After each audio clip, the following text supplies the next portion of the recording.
Jail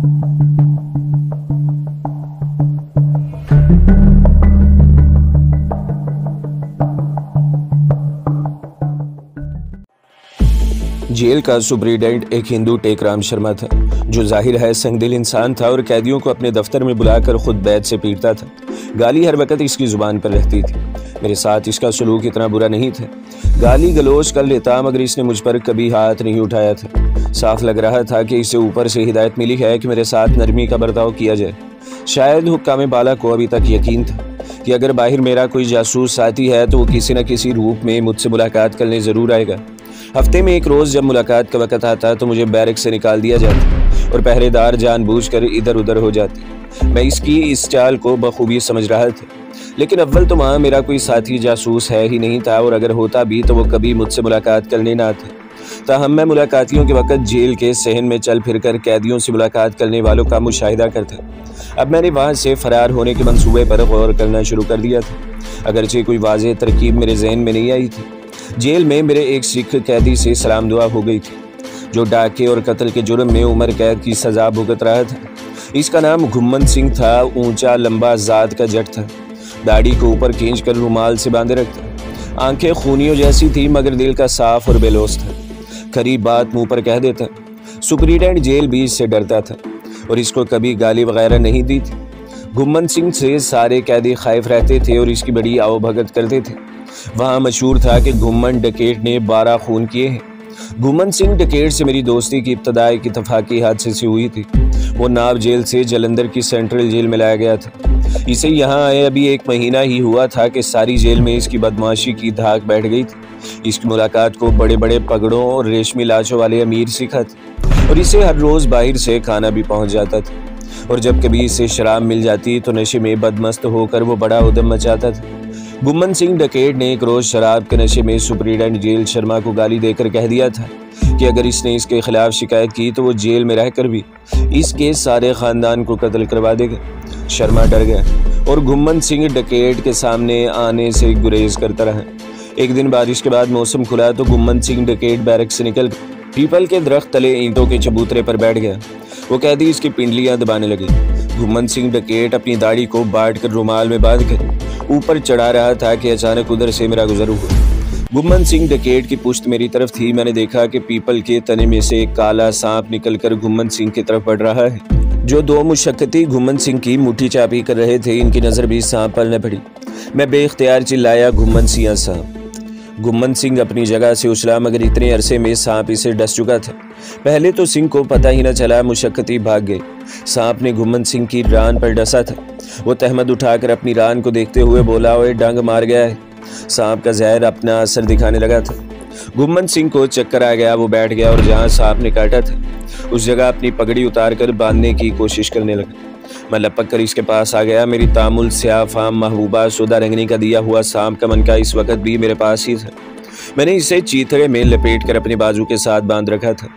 बुरे से बुरे हालात में भी मैंने इस मनके को अपने से जुदा नहीं किया था। इसके बारे में मैं हर किसी को मैं यही बताता था कि ये काला पत्थर मेरी वालिदा की निशानी है, जो इसने मरते वक्त मुझे दी थी और कहा था कि इसे अपने से कभी जुदा न करना।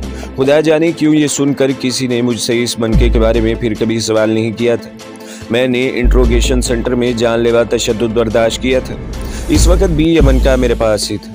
मैंने घुम्मन सिंह को लेट जाने का कहा और बाजू पर बंधा चीथड़ा खोलकर मनका निकालकर घुम्मन सिंह की रान पर इस जगह रख दिया जहां सांप ने काटा था।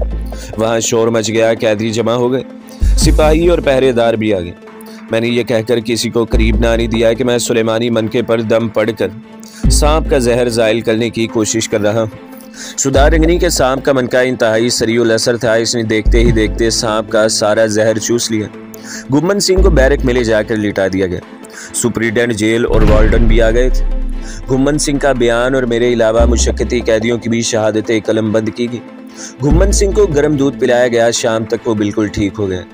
इस वाक़े ने घुम्मन सिंह को मेरा गर्विदा बना दिया था। आदमी बहादुर और दिल का खरा था। एक रोज़ कहने लगा, करमदीन, तुम नौजवान हो, अगर तुम सचमुच पाकिस्तानी जासूस हो तो मुझे बता दो। मेरा बाहर बड़ा असर और रसूख है, मैं तुम्हें यहाँ से निकलवा दूंगा। मैंने अपना नाम करमदीन बताया हुआ था। मैं अपना राज कभी इस पर जाहिर नहीं कर सकता था। मैंने इसे भी यही मनगढ़ंत कहानी सुनाई कि मैं पाकिस्तानी ज़रूर हूँ मगर भारत की सैर करने और भारतीय फिल्में देखने के लालच में सरहद पार करके यहाँ आ गया।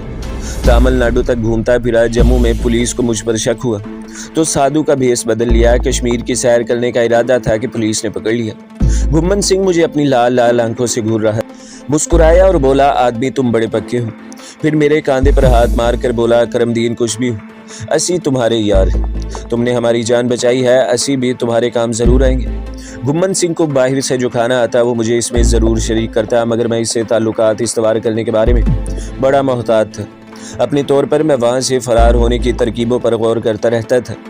एक दिन मैं अपनी बैरक वाली कोठी के बाहर बैठा धूप सेक रहा था कि जेल का असिस्टेंट वार्डन 2 हवालदारों के साथ एक बदहाल कैदी को घसीटते हुए लाए और मेरे साथ वाली कोठरी में इसे धक्का देकर गाली देकर कहा, यहाँ से अब तेरे पाकिस्तान का सदर भी तुझे नहीं निकाल सकेगा।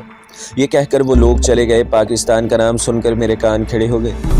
मैंने साथ वाली कोठरी में जाकर देखा, एक अधेड़ उम्र का मगर मजबूत डेल डोल वाला आदमी जिसकी खुशखुशी दाढ़ी थी और जिसने शलवार कमीज पर गर्म स्वेटर पहन रखा था, फर्श पर औंधे मुंह पड़ा था। मैंने इसका चेहरा उठाया तो इसके होंठों से खून बह रहा था और माथे पर नील के निशान थे। इसे बहुत मारा पीटा गया था। मैंने कहा, तुम कौन? इस आदमी ने रहम तलब नजरों से मेरी तरफ देखा और गुलूगीर आवाज में कहा, इन काफिरों से मुझे बचा लो, उन्होंने मुझे बड़ा मारा है। तुम्हारा जुर्म क्या है? मैंने सवाल किया। वो बोला, ये मैं तुम्हें नहीं बता सकता, मेरी कोठरी से चले जाओ, मुझे मेरे हाल पर छोड़ दो। मैं चुपके से उठकर बाहर आ गया। मेरा जहन अभी तक सोच रहा था कि वार्डन ने ये क्यों कहा था, यहाँ से तुझे पाकिस्तान का सदर भी नहीं निकाल सकता, कहीं ये पाकिस्तानी जासूस तो नहीं है। मैं उठकर दोबारा कोठरी की तरफ जाने ही वाला था कि घुम्मन सिंह इधर से गुजरा। करमदीन, ये नया रंग रूट कहाँ से आया है? मैंने अनजान बनकर कहा, मुझे मालूम नहीं, वार्डन इसे यहाँ फेंक गया है। रात को बड़ी सर्दी थी, बर्फानी हवा चल रही थी। मैं पुराने कमलों में लिपटा अपनी कोठरी के कोने में दुबका पड़ा था कि मुझे साथ वाली कोठरी से कराहने की आवाज़ सुनाई दी। ये नए कैदी की आवाज़ थी। अचानक वो कलमा शरीफ का विर्द करने लगा, जैसे इसका आखिरी वक्त आ गया हो। अब मुझसे ना रहा गया। मैं उठकर दबे पाँव इसकी कोठरी में दाखिल हो गए। वो गंदे कमलों के ढेर में पड़ा कराहते हुए बार बार कलमा पढ़ रहा था। मैं करीब जाकर बैठ गया। भाई, क्या तकलीफ़ है तुम्हें? तुम्हारी क्या मदद कर सकता हूँ? इस कैदी ने मुझे डांटते हुए कहा, दफ़ा हो जाओ यहाँ से, मुझे मरने दो। मैं इस्लाम और अपने प्यारे पाकिस्तान के नाम पर जान दे रहा हूँ, मुझे शहीद हो जाने दो। फिर इसकी आवाज़ बंद हो गई।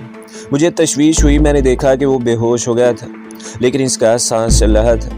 मैंने बैरक में गश्त करते हवालदार को जाकर सूरत हाल बताई तो इसने मुझे गाली देकर कहा, तुम चाचे लगते हो इसके, वो भी तुम्हारी तरह पाकिस्तानी जासूस है, मरता है तो मरने दो, चलो अपनी कोठरी में, अब बाहर निकले तो शूट कर दूंगा। मैं वापस अपनी कोठरी में आकर लेट गया। दूसरे रोज सुबह काफ़ी दिन चढ़े। जेल के वार्डन ने मेरे साथ वाले पाकिस्तानी जासूस की कोठरी में जाकर इसे कोई दवाई पिलाई और इसे गालियां देता वापस आ गया। सारा दिन नया कैदी बाहर न निकला। शाम को डॉक्टर भी इसका मुआयना करके चला गया। रात के वक्त नए कैदी को उठाकर जेल की डिस्पेंसरी में ले जाया गया, जहां वो सारी रात पड़ा रहा। 2 दिनों के बाद मैंने इसे जेल की डिस्पेंसरी के बाहर ज़मीन पर धूप में अकड़ू बैठे देखा। वो बहुत बीमार लग रहा था। पाकिस्तानी होने के नाते मुझे कुदरती तौर पर इससे हमदर्दी हो गई थी। मैंने करीब जाकर इसकी खैरियत दरियाफ्त की तो इसने गुस्सीली नज़रों से मुझे देखते हुए गुर्रा कर कहा, तुम मेरा पीछा छोड़ोगे या नहीं? दफ़ा हो जाओ, तुम वार्डन के पिट्ठू हो, तुम मुझसे कोई मालूमात हासिल नहीं कर सकते। और इसने मुझे बहुत गंदी गाली दी। मुझे गुस्सा तो बहुत आया मगर मैं पी गया। इसने मुझे वार्डन का पिट्ठू कहकर मेरी तौहीन की थी। शायद इसे ये पता नहीं था कि मैं भी मुसलमान हूँ और मुझ पर भी पाकिस्तान के जासूस होने का इल्ज़ाम। मैंने जब इसे बताया कि मैं हिंदू नहीं बल्कि मुसलमान हूँ और मुझ पर पाकिस्तानी जासूस होने का इल्ज़ाम है, इस पर इस नए कैदी ने घूर कर मुझे देखा और बोला, तुम बकवास करते हो, तुम अगर मुसलमान भी हो तो वार्डन के पिट्ठू हो, तुम भारत हुकूमत के नौकर हो, मैं तुम्हें कुछ नहीं बताऊंगा, जाओ अपना काम करो। इस वक्त मैंने यही मुनासिब समझा कि इससे मज़ीद बातचीत नहीं करनी चाहिए। मैं वहाँ से चला गया, लेकिन मेरे दिल में इस मुसलमान कैदी के लिए हमदर्दी पैदा हो गई, ख़ास तौर पर जबकि इस पर पाकिस्तानी जासूस होने का इल्ज़ाम था। अगरचे ये नया मुसलमान कैदी मुझे अपने करीब आने की इजाज़त नहीं देता था, लेकिन मैंने हौसला न हारा। घुम्मन सिंह को बाहर से माल्टे आते, वो मुझे खाने को देता तो मैं 2 माल्टे छुपा कर रख लेता और नए मुसलमान कैदी को जाकर दे देता।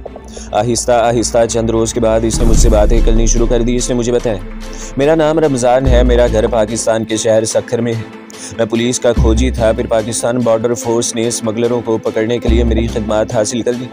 कुछ दिन इनके लिए काम करता रहा। अब उन्होंने मुझे जासूसी की ट्रेनिंग देनी शुरू कर दी और एक रोज़ मुझे एक दूसरे पाकिस्तानी जासूस के साथ बॉर्डर क्रॉस करवा कर भारत भेज दिया। लेकिन मेरी बदकिस्मती कि मैं जालंधर रेलवे स्टेशन पर पकड़ लिया गया। ये कहकर वो खामोश हो गया। फिर मेरी तरफ देखकर बोला, मैंने सुना है कि तुम भी पाकिस्तानी जासूस हो। तुमने किस तरफ से बॉर्डर क्रॉस किया था? क्या तुम्हारा ताल्लुक भी पाकिस्तान बॉर्डर फोर्स से है? मैंने अपने बारे में इसे बताना मुनासिब न समझा। बस इतना ही कहा, मैं पाकिस्तानी ज़रूर हूँ मगर जासूस नहीं हूँ। मैं तो इंडियन फिल्में देखने के शौक़ में बॉर्डर क्रॉस करके यहाँ गया था कि गिरफ्तार कर लिया गया। तुम्हारा नाम क्या है? रमज़ान ने पूछा। करमदीन, मैं गुजरावाले का रहने वाला हूँ और मेरे बाप का खराद का कारखाना है जहाँ मैं खराद पर काम करता था। रमज़ान मुझे बुरा भला कहने लगा। तुम लोगों ने पाकिस्तान का नाम बदनाम कर रखा है। इंडियन फिल्मों को यहाँ देखने आते हो, हेमा मालिनी और राजेश खन्ना को अपने हीरो बनाए फिरते हो। तुम्हें शर्म आनी चाहिए। जाओ यहाँ से। मैं तुम जैसे वतन के गद्दारों से बात नहीं करना चाहता। मुझे रमज़ान की वतन दोस्ती के जज्बे ने बेहद मुतासिर किया था। मैं अपनी सफाई में कुछ कहने ही वाला था कि रमज़ान ने मुझे घूर कर देखा और बोला, मगर तुम पाकिस्तानी होकर झूठ बोलते हो। मैंने झूठ नहीं बोला, मगर तुम झूठ बोल रहे हो। मैं जानता हूँ तुम पाकिस्तानी जासूस हो। मुझे यहाँ किसी ने बताया था कि तुम जम्मू तवी में पकड़े गए थे। मेरा साथी भी जम्मू गया था। इसका टारगेट भी जम्मू का एक पुल था। मुझे इसके अंजाम के बारे में कुछ पता नहीं। क्या तुमने उसे देखा था? मैं कश्मकश में पड़ गया। इस शख्स के पाकिस्तानी जासूस होने का यकीन था, मगर मैं अपने बारे में कुछ बताते हुए हिचकिचा रहा था। मैंने इससे इसके साथी के नाम के बारे में पूछा तो वो बोला, असली नाम तुम जानते हो कि हम कभी नहीं बताया करते। मुझे मालूम है कि तुमने भी अपना गलत नाम बताया है। मेरा असली नाम भी रमज़ान नहीं है, लेकिन एक पाकिस्तानी मुसलमान भाई होने के नाते मैं तुम्हें अपने साथी के बारे में ज़रूर बताऊंगा। वो एक साधु के भेष में था। इसने जम्मू शहर के किसी बाग के दरवाजे पर अपनी कुटिया बना रखी थी। मैं कुछ चौंका, मगर इस हैरत को मैंने अपने चेहरे से जाहिर न होने दिया।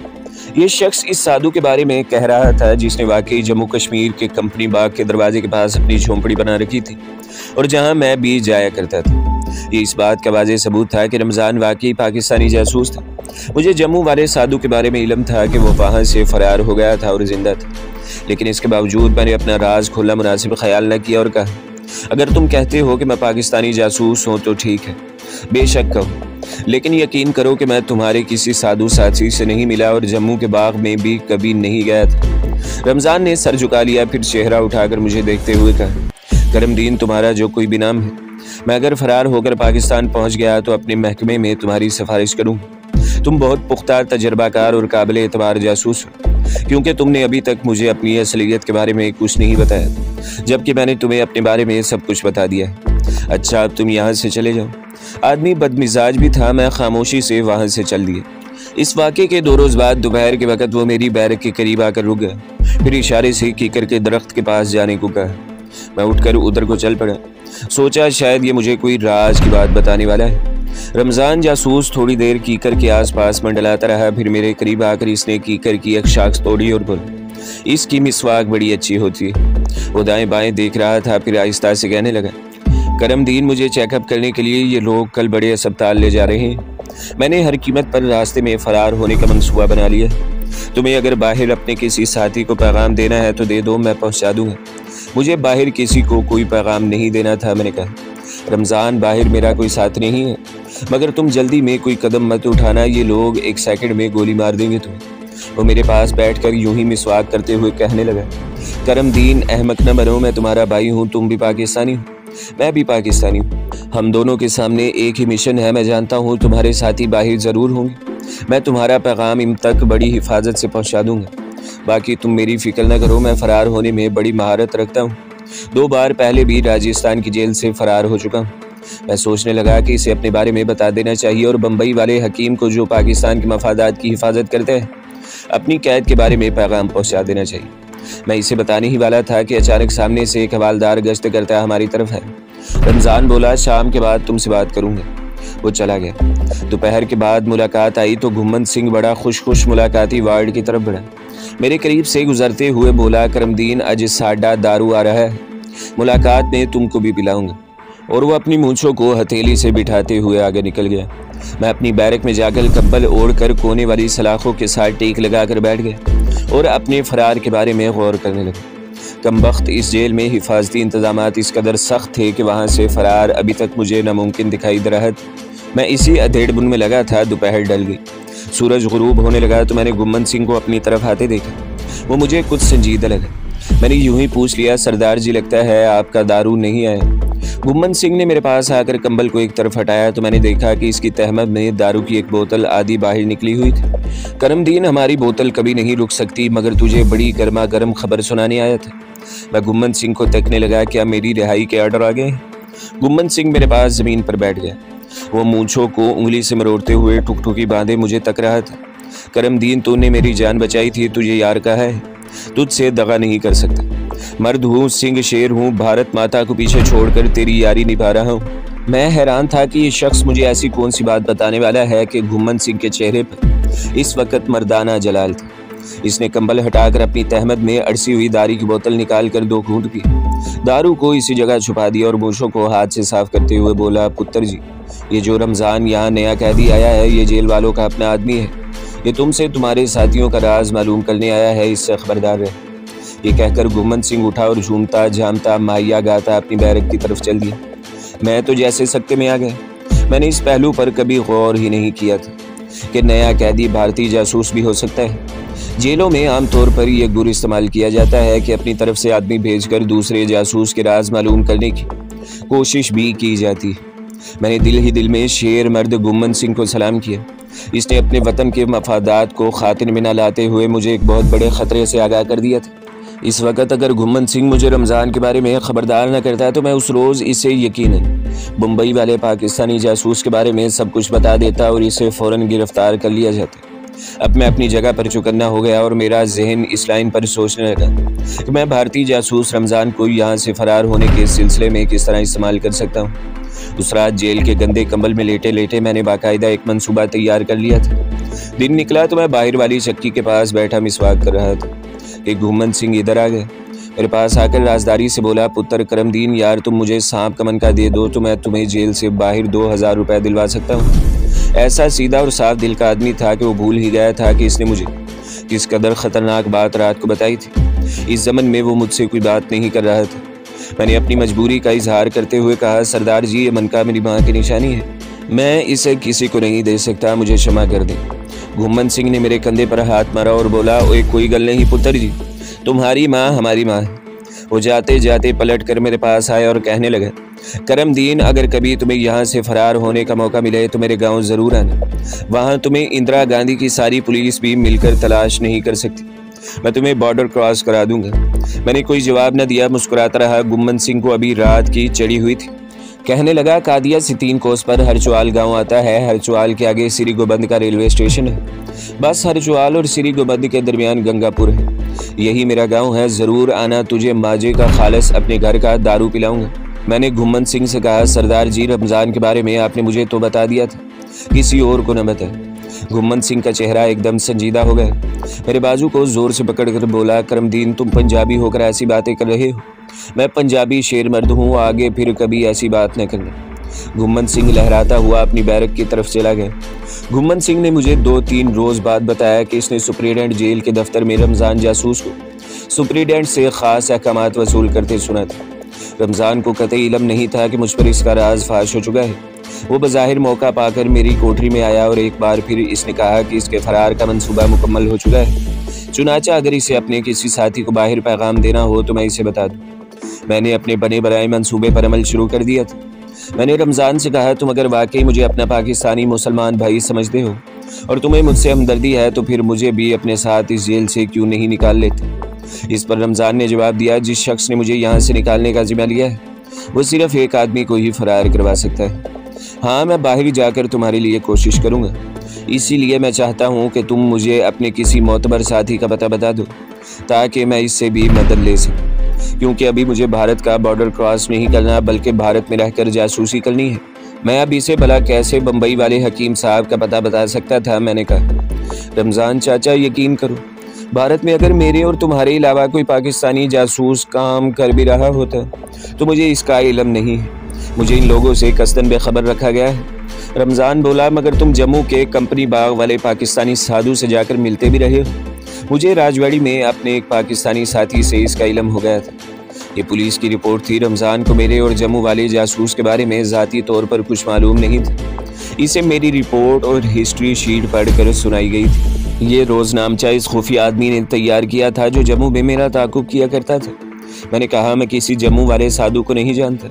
फिर जानबूझकर कदरे खामोश रहा और रमज़ान की तरफ देखकर सरगोशी में कहा, मुझे यकीन है कि तुम मेरे पाकिस्तानी भाई और वतन अजीज़ के लिए यहाँ काम कर रहे हो, इसलिए मैं तुम्हारी मदद करूँगा। रमज़ान के चेहरे पर इत्मीनान की एक लहर दौड़ गई और राजदारी से मेरे करीब आकर बैठ गया और बज़ाहिर दाएं बाएं एक तशवीश अंगेज़ निगाह डाली। मेरे भाई करमदीन, मुझे तुमसे यही उम्मीद थी। देखो ना, तुम अगर मुझे अपने किसी साथी का पता बता दोगे तो मैं मुश्किल हालात में इससे मदद ले सकूँगा। ये तुम्हारा कौमी फ़र्ज़ भी है। मैं दिल में मुस्कुरा रहा था। मैंने कहा, अच्छा तो फिर गौर से सुनो। मेरे पास एक खुफिया कोडबुक है जिस पर इन तमाम पाकिस्तानी एजेंटों के नाम और एड्रेस दर्ज है जो भारत के मुख्तलिफ सूबों में काम कर रहे हैं। रमज़ान की तो आंखें चमक उठी। वो इस खुशी को न दबा सका और बोला, करमदीन, मुझे तुम वो खुफिया कोडबुक एक नज़र दिखा दो। अपने पाकिस्तानी साथियों में से मुझे 2-1 के ही पते चाहिए ताकि बवक्ते ज़रूरत मैं इनसे मदद हासिल कर सकूं। मैंने कहा, लेकिन ये कोडबुक मेरे पास नहीं। गिरफ्तारी से 1 हफ़्ता पहले मैंने इसे एक जगह छुपा कर रख दिया था क्योंकि मुझे एहसास हो गया था कि भारतीय CID मेरे पीछे लगी है और वो मुझे बहुत जल्द गिरफ्तार कर लेगी। कहाँ छुपा रखी है मुझे बता दो, मैं वहाँ जाकर निकाल लूँगा। रमज़ान ने बेताब होकर कहा। मैंने कहा, जिस जगह मैंने कोडबुक को दफन किया हुआ है वो जगह सिवाय मेरे और किसी को मालूम नहीं और मैं खुद ही वहाँ से जाकर निकाल सकता हूँ। इसलिए बेहतर यही है कि तुम मुझे भी अपने साथ यहाँ से भगा कर ले चलो। फिर मैं तुम्हें इस जगह ले जाऊँगा जहाँ मैंने खुफिया कोडबुक छुपाई हुई है। इसके बाद तुम्हें सब पाक एजेंटों के नाम और पते मालूम हो जाएंगे। हो सकता है फिर हम दोनों ही किसी स्पाई मास्टर के पास जाकर छुप जाएं। खुफिया कोडबुक यानी गैर मुल्की जासूसों की पूरी लिस्ट और पते एक बहुत बड़ा लालच था जिसमें रमज़ान आ गया था। अगर वो ये कारनामा सरअंजाम दे देता है तो भारतीय खुफिया महकमा इसे बहुत बड़ा ओहदा अता कर देगा। इसको और तो कुछ ना सूझा। कहने लगा, ठीक है, आज रात तुम तैयार रहना। प्रोग्राम के मुताबिक मेरा आदमी पुलिस इंस्पेक्टर की वर्दी में यहाँ आएगा। तुम मेरे साथ निकल चलना, बाकी सब कुछ मैं संभाल लूँगा। ठीक है, मैं रात को तुम्हें तैयार मिलूँगा। रमज़ान उठकर चला गया। मुझे मालूम था कि इसके लिए फ़रार होना कोई अहमियत नहीं रखता। वो भारतीय CID का ख़ास आदमी है और जेल के दरवाजे आधी रात को इस पर खोल दिए जाएंगे। मैं ये भी जानता था कि जिस वक्त वो मुझे अपने साथ लेकर झूठे फरार का ढोंग रचाए, रात के अंधेरे में जेल से भागेगा तो खुफिया पुलिस के मसल्ले आदमी हमारा पीछा शुरू कर देंगे और रमज़ान उन्हें खुफिया इशारे भी देगा। शाम को वो इधर उधर से मंडलाता एक बार फिर मेरे पास आया और बातों ही बातों में इसने मुझसे पूछा कि खुफिया कोडबुक किस जगह छुपाई गई, मगर मैंने ये कहकर टाल दिया कि ये मैं जेल से निकल कर ही बताऊँगा। ये मेरा उसूल है। तुम जानते हो कि हम जासूसों के बाज़ उसूली मजबूरियाँ होती हैं। वो मुतमईन होकर चला गया। फरार होने का मौका खुद जेल के हुक्काम दे रहे थे और मैं बाहर निकलते ही मुसल्ले आदमियों की निगाह में होंगे। इनके ख्याल में मैं इनकी निगाहों और गोलियों से बचकर कहीं फरार नहीं हो सकता था, इसलिए वो मुतमईन थे। मैंने घुम्मन सिंह को अपने फरार के बारे में कुछ न बताया। ये अवाइल दिसंबर की रात थी। जलंधर के आसमान पर सितारे खुले थे और मैं अपनी बैरक में कंबलों में लिपटा पड़ा था। बैरक के बाहर 2 हवालदार बारी बारी गश्त लगा रहे थे। दूर जेल के बड़े दरवाजे पर नसब बल्ब रोशन था और सहन बिल्कुल खाली पड़ा था। अगरचे ये फरार एक ढोंग था, फिर भी मुझे मुतासिर करने के लिए इसका बाकायदा मंसूबा बनाया गया था ताकि मुझे शक न हो। रमज़ान की कोठरी में अंधेरा था। जब जेल की घंटी ने आधी रात का गजर बजाया तो मैं कंबल में से मुंह निकाल कर बड़े दरवाजे की तरफ तकने लगा। तो दोस्तों, अगली किस्त देखने के लिए हमारे चैनल को सब्सक्राइब करें, वीडियो को लाइक करें और बेल के आइकन को भी दबा दें ताकि हर जो आने वाली वीडियो है वो आपको सबसे पहले मिलती रहे।